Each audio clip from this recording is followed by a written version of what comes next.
Nah, itu kenapa di kaki? Kaki itu hubungannya dengan keluarga beneran. Jadi kaki itu kan menyangga tubuh ya, sama seperti seorang suami dan istri itu menyangga dalam keluarga, umpamanya seperti itu.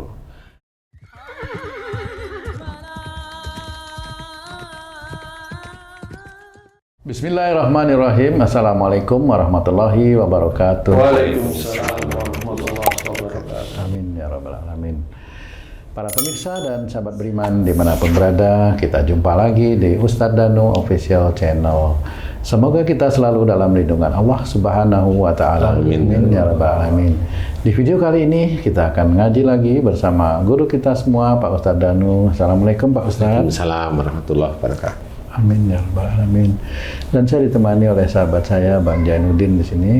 Sehat ya Bang Ji? Alhamdulillah. Yang di rumah sehat ya? Alhamdulillah. Alhamdulillah. Sahabat beriman dimanapun berada, saya punya cerita, saya punya seorang teman itu yang dia menderita sakit, Pak Ustadz. Sakitnya kata dokter itu saraf terjepit di belakang sini Pak Ustadz. Wah itu kalau dia cerita kalau sakit, waduh teriak-teriak sampai nggak bisa bangun. Saraf kejepit itu sebenarnya salahnya apa kalau dari sisi akhlak itu Pak Ustadz? Iya, bismillahirrahmanirrahim. Assalamualaikum warahmatullahi wabarakatuh. Waalaikumsalam warahmatullahi wabarakatuh. Ya, saraf terjepit ini hampir banyak juga di Indonesia ini. Iya. Banyak karena berhubungan dengan marah lagi nih. Ya memang betul sih, marah itu memang kalau orang marah itu masuk neraka. Walaupun kalimat hadisnya nggak seperti itu ya, tapi jangan marah bagimu surga. Tapi kalau marah, wah jelas lah masuk neraka. Salah satu neraka dunia yaitu sakit. Nggak nyaman istilahnya. Besok itu ya begitu, di akhirat itu yang disiksa di titik-titik sakit itu sebenarnya. Oh. Insya Allah seperti itu, insya Allah ya.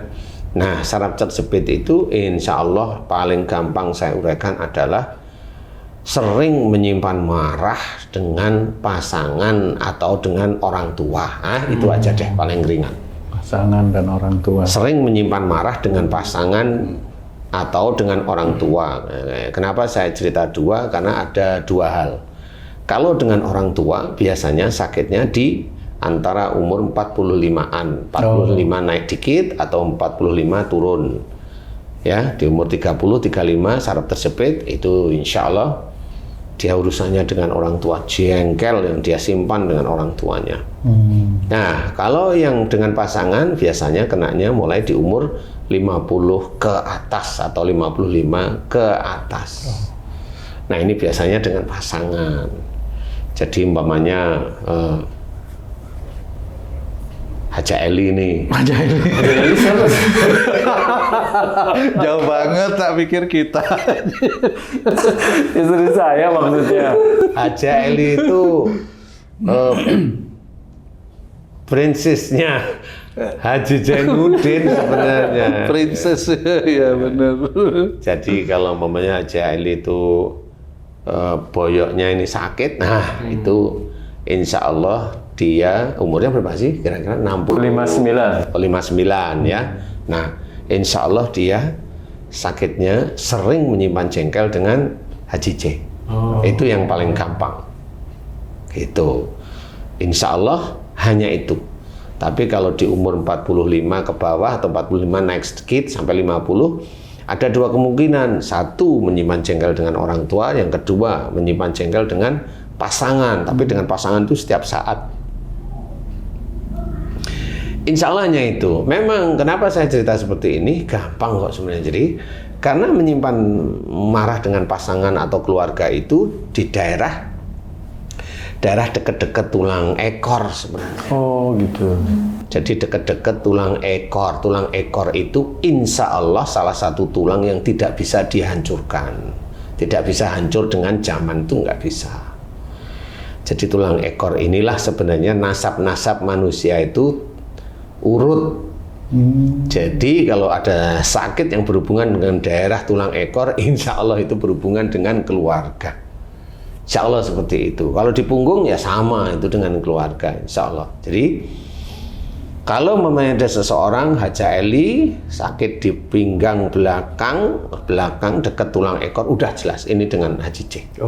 Tinggal dicari jengkelnya kenapa, Haja Eli itu jengkelnya gini nih Ji. Haji J itu suruh setiap hari sejak menikah selalu nyuruh, kamu harus nyapu, kamu harus ngepel, kamu harus cuci baju, kamu harus nyetrika, kamu harus beli makanan. Dan itu harus setiap hari, sehingga jengkellah Haja Eli. Disuruh mulu, kan begitu ya. Nah, ya di situ memang pada waktu suruh awal-awal nggak kerasa, tapi ya lama-lama kan terus menerus. Kalau mamanya Haja Eli itu baru pulang, mana makanan saya? Saya dari siang belum makan. Kamu beliinlah dia, gerundel beli makanan. Kok satu? Yang malam mana ini? Kan gitu. Beli lagi 2 akhirnya. Nah, di situ Haja Eli itu memang nyimpen marah dengan Haji J. Nah, itu bisa daerah tulang ekornya, daerah di situ ya, daerah situ itu sakit. Itu sakitnya adalah ruas tulang. Itu kan ada bantalan. Nah, bantalan itu membengkak sehingga nonjol ngenai saraf yang ada di daerah tersebut. Saraf-saraf yang ada di kaki. Nah, kakinya yang kena, bisa saja Haja Eli itu nggak bisa jalan, terseok-seok. Nah, itu kenapa di kaki? Kaki itu hubungannya dengan keluarga beneran. Jadi kaki itu kan menyangga tubuh ya, sama seperti seorang suami dan istri itu menyangga dalam keluarga, makanya seperti itu. Jadi itu bengkak, insya Allah. Dan kalau ingin sembuh, ya insya Allah ringan sih doanya, tetapi harus dengan iman yang cukup baik di hadapan Allah Ta'ala. Doanya ringan, ya Allah, jika selama ini aku menyimpan jengkel, menyimpan marah kepada pasanganku bertahun-tahun, aku mohon ampun kepadamu, astagfirullahaladzim. Nah, nanti dengan pasangannya minta maaf, walaupun pasangannya yang salah, boleh minta maaf, nggak apa-apa. Kali pasangannya lebih besar kepala, toh Haji J makanya kalau disuruh ngikut ya. Kena asam urat. Ya, kalau umpamanya kenapa itu bisa cepat? Ya itu tergantung imannya orang. Kalau imannya seseorang itu lebih bagus, lebih ini, ya cepat sekali kena penyakit itu. Tapi kalau imannya kurang, umpamanya kayak Tung ini sering jengkel dengan istrinya umpamanya. Tapi kok nggak kena saraf terjepit? Belum, imannya kurang masih. Jadi belum. Nanti kalau imannya sudah baru itu boyokan baru. Pak Ustadz, ini teman saya yang sakit itu kan usianya di atas 50, tapi belum menikah, Pak Ustadz. Itu kira-kira tetap marah sama orang tua ya Pak? Iya, bisa dengan orang tua atau memang marah dengan dirinya sendiri. Kan begitu ya. Laki perempuan ya? Wanita, Pak Ustadz. Oh ya, bisa aja jengkel dengan dirinya sendiri atau jengkel kepada Allah Ta'ala ya bisa. Iya, karena bisa aja pada waktu dia umurnya 20-an itu dia doa, ya Allah berikan aku jodoh yang soleh, doa beri. Tapi nggak dikasih kan akhirnya jengkel dia sama Allah. Ya Allah, aku sudah minta kepadamu beri jodoh yang soleh, tapi kenapa aku udah sholat, aku udah baca Quran, aku udah puasa, aku udah ini orang-orang kan begitu-begitu aja.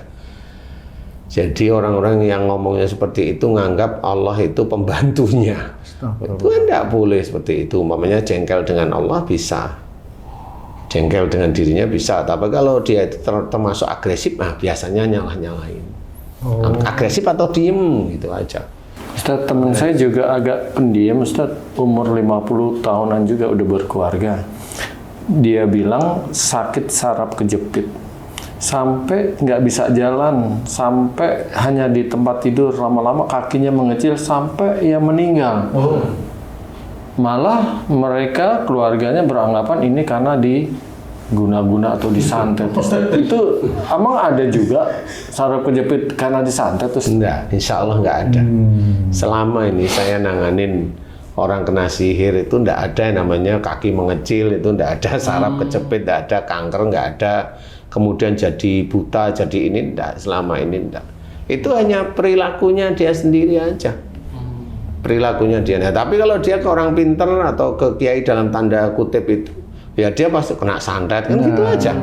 Wong dia orang-orang begitu nggak bisa nganalisa kan begitu. Jadi itu enggak. Kalau sampai kakinya mengecil kan ada 2 kemungkinan. Kemungkinan pertama karena dia nggak bisa jalan sudah. karena nggak bisa jalan, ya, akhirnya kelamaan lama-lama tidur ya. mengecil, otot-ototnya mengecil, bisa, makanya ya. nggak banyak. Itu satu bisa. Yang kedua adalah dia dulu merasa tidak perlu dibantu oleh orang tuanya, bisa. Jadi dia punya prinsip, aku nggak dibantu orang tua, aku bisa cari rezeki sendiri, bisa hidup umpamanya, bisa hidup, bisa makan, bisa ini umpamanya. Nah itu bisa aja kakinya mengecil, insya Allah seperti itu. Jadi kalau itu dari santet, insya Allah enggak, insya Allah ya. Jadi insya Allah kalau memang saraf terjepit itu doanya hanya itu, cuma satu, buktiin bahwa Bapak Ibu semuanya atau sedulur-sedulur beriman itu benar-benar iman kepada Allah Ta'ala itu kuat. Jadi pada saat kita itu melantunkan doa, aplikasikan doa itu, jangan kaku lagi, jangan menyimpan marah, harus mau meminta maaf kepada pasangan atau harus mau meminta maaf pada orang tua, dan setiap saat, setiap harinya dijalani, insya Allah sembuh kok itu. Dan banyak saya tangani yang saraf kejepit itu malah langsung yang dulunya sulit berjalan ya alhamdulillah bisa jalan, ini saraf terjepitnya, tapi dengan syarat, bukan ingin sembuh ya, dengan syarat mau kembali ke jalan Allah, insya Allah bisa. Tapi kalau hanya mau sembuh ya paling ya separuh-separuh dulu. Biasanya sih seperti itu yang saya amati ya. Jadi kita harus memahami bahwa saraf kejepit bisa disembuhkan nggak? Insya Allah bisa selama dia mau kembali ke jalan Allah. Yaitu jangan menyimpan marah kepada orang tua atau kepada pasangan. Udah titik. Dan buktiin setelah itu, setelah mohon pada Allah Ta'ala ampunan, buktiin. Dan minta maaf kepada beliau-beliau. Insya Allah itu bisa sembuh, cepat sekali sembuhnya. Nah, kita harus memahami dan belajar untuk tidak gampang menyimpan marah atau marah dalam bentuk apapun. Lillahi ta'ala. Mudah-mudahan manfaat. Wallahu a'lam. Amin, amin. Alhamdulillah. Terima kasih banyak Pak Ustadz penjelasannya. Sahabat beriman dimanapun berada, mudah-mudahan tayangan kami kali ini bisa bermanfaat untuk kita semua ya. Termasuk saya yang ada di sini. Sampai jumpa di video kami yang lain. Wassalamualaikum warahmatullahi wabarakatuh. Waalaikumsalam warahmatullahi wabarakatuh. Alhamdulillah.